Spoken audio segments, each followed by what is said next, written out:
Assalamualaikum warahmatullahi wabarakatuh. Jumpa lagi dengan channel Nursingpedia. Pada kesempatan kali ini saya akan menyampaikan latihan-latihan soal untuk persiapan seleksi P3K Perawat tahun 2022. Bagi teman-teman yang baru gabung di channel ini, bisa subscribe terlebih dahulu channel ini untuk mendapatkan latihan-latihan soal P3K Perawat berikutnya. Baik, langsung saja. Ini soal pertama. Ada seorang pasien 46 tahun dirawat di rumah sakit karena GEA dengan keluhan badan lemas, muntah lebih dari 5 kali sehari, dan diare selama 4 hari. Pulsasi nadi pasien lemah dengan frekuensi 124 kali per menit.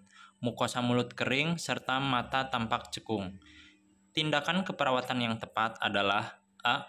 Menganjurkan pasien untuk banyak minum. B. Loading terapi cairan infus 20-30 ml per kilogram berat badan. C. Menganjurkan pasien untuk makan sedikit tapi sering. D. Kolaborasi dengan dokter terkait pemberian obat diuretik. Dan E. Kolaborasi dengan dokter terkait pemberian obat antiemetik. Kira-kira jawabannya yang mana, teman-teman? Adapun jawaban yang tepat untuk soal nomor 1 yaitu B. Kita bahas ya teman-teman. Kita cari dulu data fokusnya. Dalam soal, pasien mengeluh lemah, muntah terus-menerus, mencret selama 4 hari, pulsasi nadi lemah dengan frekuensi nadi 124 kali per menit, mukosa mulut kering dan mata cekung. Maka dari data fokus tersebut dapat kita simpulkan bahwa pasien ini mengalami kekurangan volume cairan atau hipovolemi. Jadi intervensi keperawatan yang tepat yaitu loading terapi cairan infus 20-30 ml per kilogram berat badan yang diberikan selama 1-2 jam untuk mencapai kondisi rehidrasi. Berikutnya soal nomor 2. Seorang bayi baru lahir prematur dengan kondisi bayi merintih saat diberikan stimulasi.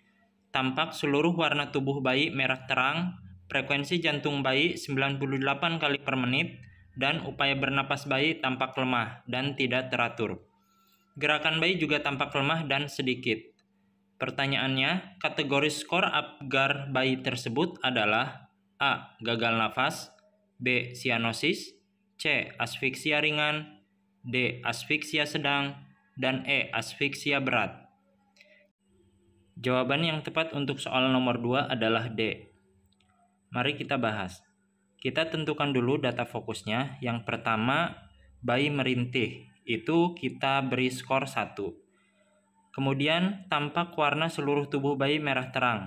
Kita beri skor 2. Frekuensi jantung bayi 98 kali per menit. Kita beri skor 1. Upaya bernapas bayi tampak lemah dan tidak teratur. Kita beri skor 1. Dan gerakan bayi tampak lemah dan sedikit. Kita beri skor 1. Jadi total Apgar skornya itu ada 6. Dan skor 6 ini termasuk klasifikasi asfiksia sedang.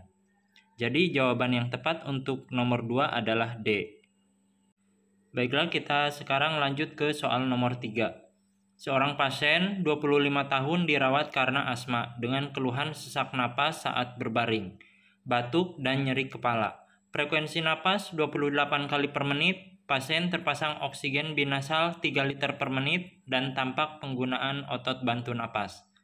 Pertanyaannya, tindakan keperawatan yang tepat adalah A. Meningkatkan aliran liter oksigen, B. Memposisikan pasien high power, C. Meningkatkan posisi kepala pasien, D. Melakukan auskultasi paru secara berkala, atau E. Mengajarkan pasien teknik batuk efektif. Jawaban yang tepat untuk soal nomor 3 adalah B.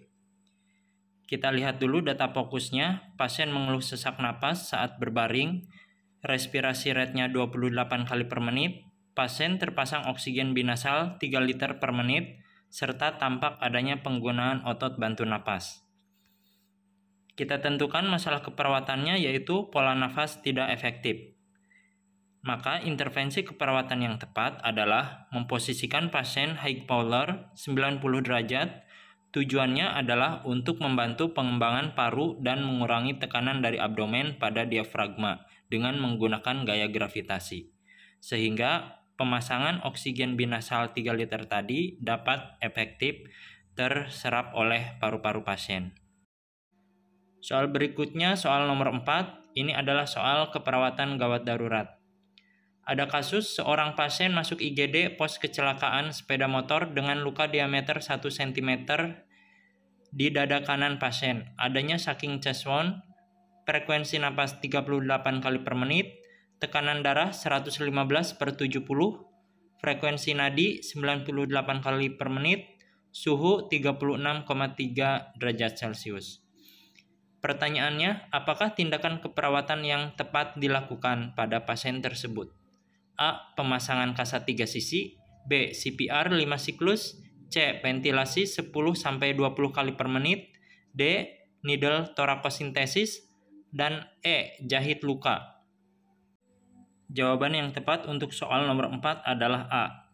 Kita lihat data fokusnya. Di soal terdapat luka diameter 1 cm di dada kanan, respirasi rate 38 kali per menit, dan adanya sucking chest wound. Berdasarkan data fokus tersebut, dapat kita tentukan bahwa pasien ini mengalami open pneumotorak. Penata laksanaan yang tepat pada kasus open pneumotorak yaitu dengan pemasangan kasa 3 sisi. Berikutnya soal nomor 5. Seorang perempuan 43 tahun dirawat di rumah sakit dengan tumor buli. Pasien mengeluh nyeri abdomen, nafsu makan menurun, berat badan 34 kg, dan tinggi badan 158 cm. Pasien hanya menghabiskan diet kurang dari 1/4 porsi, dan mulut tampak kotor serta berjamur.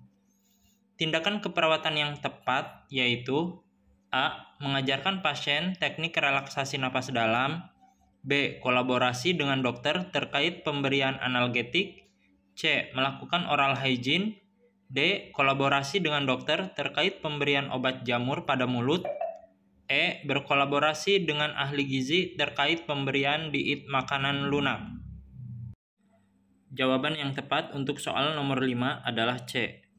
Berdasarkan data fokus, pasien mengeluh nyeri abdomen, nafsu makan menurun, berat badan 34 kg, dan tinggi badan 158 cm. Pasien hanya menghabiskan diet kurang dari 1/4 porsi, dan mulut tampak kotor dan berjamur. Kita tentukan dulu masalah keperawatannya, yaitu defisit nutrisi. Maka, intervensi keperawatan yang tepat yaitu dengan melakukan oral hygiene untuk membantu memenuhi kebutuhan dasar pasien, serta mengembalikan kenyamanan mukosa mulut. Tindakan ini kita lakukan karena ini merupakan tindakan mandiri kita sebagai perawat. Jadi, jawaban yang tepat adalah C untuk soal nomor 5. Demikianlah pembahasan soal kita pada kesempatan kali ini. Semoga bermanfaat bagi teman-teman pejuang P3K pada tahun ini. Jangan lupa like, share, dan subscribe channel ini untuk mendapatkan notifikasi latihan soal-soal berikutnya. Terima kasih. Assalamualaikum warahmatullahi wabarakatuh.